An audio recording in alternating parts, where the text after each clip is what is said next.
How can you improve your speech performance? Hey, you're already a good speaker, but you need to watch this because you're not as good as you can be yet. And I'm going to give you some tips as to how to improve. My name is Jason Hewlett. I am a keynote speaker, Hall of Fame speaker, and award-winning entertainer.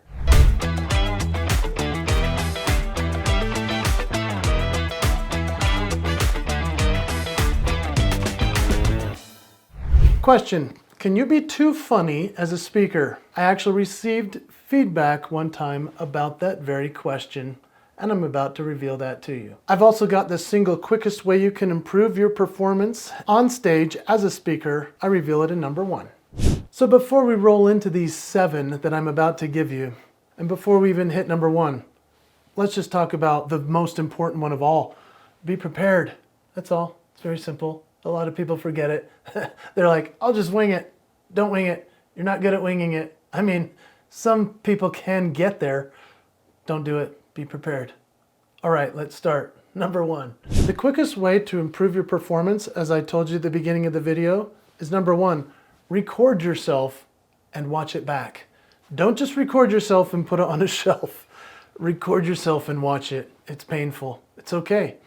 I remember when I got my first gigs, I recorded myself.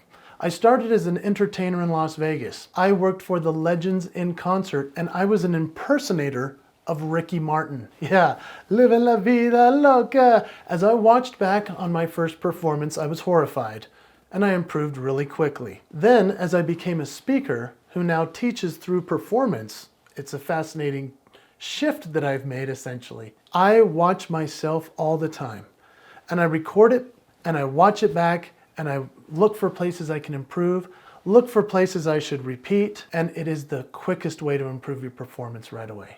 So how can you improve your speech and performance? Guess what? You can record yourself. Let me give you one that most people have never talked about. Record the audience. Yeah, record the audience. Have you ever thought of that? It's crazy. Turn the camera around, watch them. That'll freak you out. I did that when I used to speak at elementary schools because I thought, I don't know if I'm capturing them on these certain spots. And boy, was I right. I turned the camera on the audience to watch when and where they were laughing or thinking or distracted. Changed the entire way that I spoke forevermore. Number 3 is to receive feedback from those you trust. A lot of you are going to receive feedback from a lot of people. And you're going to get surveys and you're going to freak out and you're also going to be excited. It just depends on what they say, right? But receive feedback from people you trust and listen to it. My friend Quinn and my other friend Peggy, both of them have given me feedback that's changed the trajectory of my career. In fact, they've said to me, you should never do this again, never wear that again, or you should do this every time and you should have that in every speech. I'm so grateful for people I can trust, who I can ask, hey, how did that go? And they say, this is what needs to be improved. This is what you should take out. This is what you should leave in. But only ask people you trust. Number 4, this one might be a little controversial, but I don't care. Hire a therapist. Yeah, you've never heard anyone say that as a speaker, have you? Well, hire a therapist before you go on stage and do your therapy on stage. My friend, that is not the place to download and try to work through all of your problems. I've seen it happen. It's ugly. Don't do it. Hire a therapist instead. I know a great one. His name's Dr. Paul. Dr. Paul Jenkins. Yeah, go check him out. He can help you through anything. He's a man of positivity. But before you do therapy to your audience, go do therapy with a therapist. So before we keep going with some of the other great things I have prepared for you, I want you to just type in the comments right now, if you will, some of the other great things you've learned performing. Because you're a performer, you're a speaker, you've been on stage. Put it in the comments what you've learned and what you could share with our audience as to how you can improve performance. Number 5 is share the opposite of what you lean towards. Now, usually I would tell you lean into your strengths, and that is true in most cases, but I want you right now to go the opposite of what you lean towards. Meaning, if you're a speaker and you share a million graphs and numbers and slides with a million words on them, lean away from that. Try to add a story. Try to do something funny. Maybe do some music. Change it up a little bit. Now, if you're funny and you're being too funny, lean away from that. Be dramatic. Share some numbers. add in a quote, do some graphs. Do you see what I'm saying? Doing the opposite can improve your performance so much because you're actually reaching now the brains of everyone in the audience. We don't want to only speak to the people like us, we want to speak to everybody. So leaning towards the opposite of what you want to do and normally lean towards, that's a tough one. I learned this the hard way. And I asked at the beginning of the video, can you be too funny? And the answer is yes. You can be too funny when you're expected to give a powerful speech. I learned this the hard way because I received the survey back. After you speak, most of the time they ask the audience to fill out a survey. And so I got the survey and it was like, funniest speaker ever, best speaker ever, etc., etc. And then it said, this guy was trying to do a comedy show for a speech. That did not work for me. And it hit me like, oh my gosh, they are right. And so where I said, take the feedback of the people you trust. In some cases, you might take feedback from a stranger who says something that is absolutely correct. I needed to lean away from doing so much comedy that I was giving the people that wanted the content.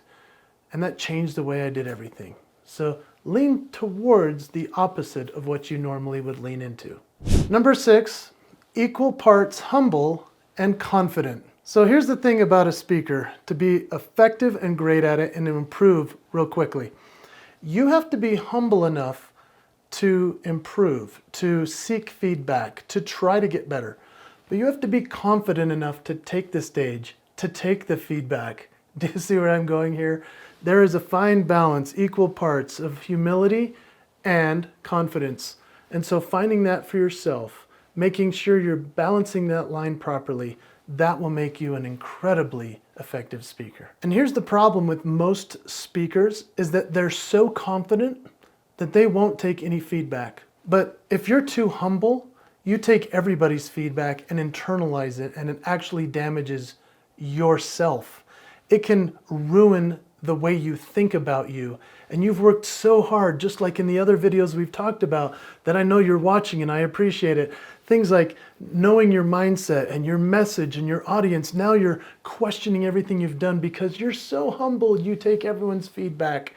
Be careful whose feedback you take. Be humble enough to take the feedback, but confident enough to move forward to still be the great speaker you're meant to be. Number 7, hire a coach. Now, think about the great basketball players or Olympians or people that want to do something great with the transformation of their body. They always hire a coach. Yes, that's the same in speaking. If you're a speaker and you don't have a coach, you are missing out on the opportunity to improve exponentially. I have multiple performance coaches, speaker coaches, and other coaches for other things in other parts of my life. I'll share in other videos. And so I hope you'll subscribe and keep watching. But here's what I want you to know, that when I hired the right coaches, everything shifts for me. My success, my fee, my ability to influence others, it's all fascinating. Here are some coaches you should consider. Lou Heckler, Patricia Fripp, Mark Scherenbrock, Eric Chester, Michael and Amy Port. I've probably not named a ton of them that you could hire that would be awesome, but those are the first and most important ones that come to my mind because they've helped me with my speaking. If you don't hire a coach, you're missing out on what you can't see. So we've talked about 7 ways you can improve your performance as a speaker. Now, I hope that these have been helpful to you. I've revealed a few things here, haven't I? But I want you to think for yourself about how you've identified for yourself what it is that you could probably improve upon and then clarify with others. And so I call it the ICM process. ICM stands for Identify, Clarify, Magnify. I'd love to give you a worksheet. It's a free gift from me. If you'll just go to jasonhewlett.com/ICM. And you know what? There's a link in the description below. And so when you get that worksheet, I hope that you'll identify, clarify, and magnify some of your talents, some of your gifts, but also how you can identify what you need to clarify to improve your performance as a speaker. I'm Jason Hewlett. See you on the next one.